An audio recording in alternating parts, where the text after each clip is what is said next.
সম্মানিত দর্শক বন্ধু, লেডিস ফ্যাশনের পক্ষ থেকে আপনাদের সবাইকে জানাই স্বাগত। আজকে অনেক দিন পর একটা নতুন ভিডিও নিয়ে এসেছি। বেশ কিছুদিন আমি ভিডিও ছাড়তে পারিনি বন্ধুরা। তো দেখুন, হাতার যে মিডিলে ডিজাইনটা করব সেটাই আপনাদের দেখাচ্ছি ভিডিওটা।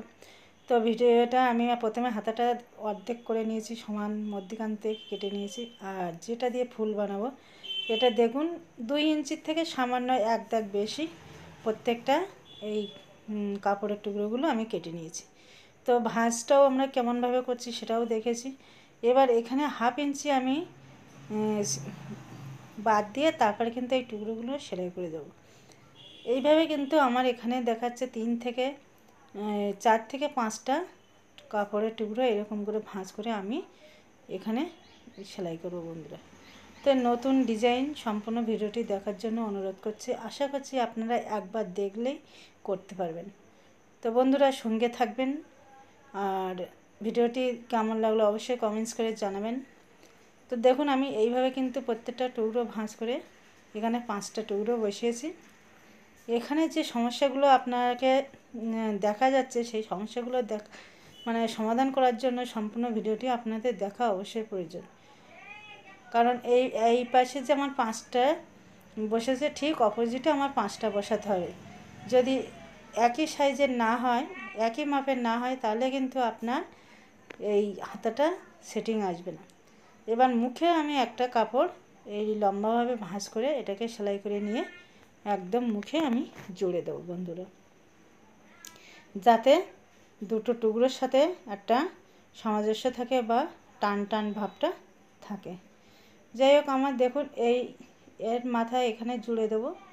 দেওয়ার পরে ওই হাতার অর্ধেক অংশ ওটাও এর সাথে জড়া হবে।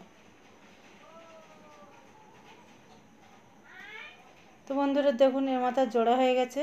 এবার এরপরে আমি একটা পট্টি লাগিয়ে নেব, কারণ পট্টিটা না লাগালে কাপড়ের যে কাটা অংশটা এটা কিন্তু বেরিয়ে থাকবে, আর ডিজাইনের ভেতর দিয়ে কিন্তু হাতার সাথে তখন দেখতে বাজে লাগবে। তাই এটাকে আমরা পট্টি লাগিয়ে মুড়ে দেবো উল্টো পাটে। তার আগে আমি একটা চাপ সেলাই দিয়ে নেব, যাতে ডিজাইনটা একদম ভালোভাবে বসে যায়।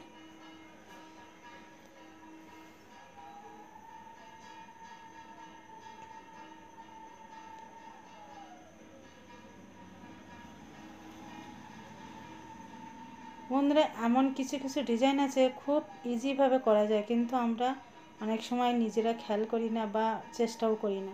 কিন্তু একবার দেখলে কি হয়, সেই জিনিসটা কিন্তু আপনি সহজভাবে এবং খুব ইজিলিভাবে করতে পারেন।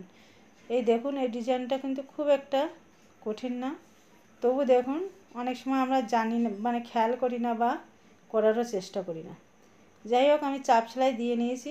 আর এবার দেখুন মুখটা সরু করে আমি মুড়ে নিচ্ছি একটা সেলাই দিয়ে।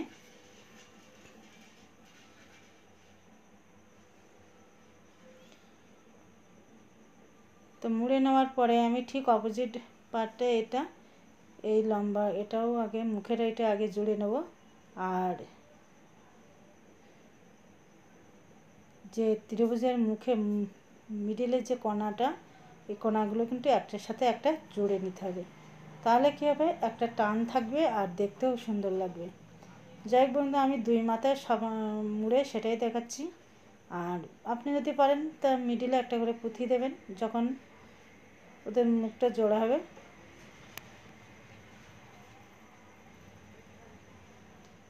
সাদা কালারের পুঁথিটা হবে। তো বন্ধুরা দেখুন এই যে জায়গাগুলো আমি আঙুল দিয়ে দিয়ে দেখাচ্ছি, এই জায়গাগুলোকে আপনাকে সেলাই করে নিতে হবে। আপনি সূচ সুতো দিয়ে ইউজ করতে পারেন বা মেশিন দিয়ে করতে পারেন।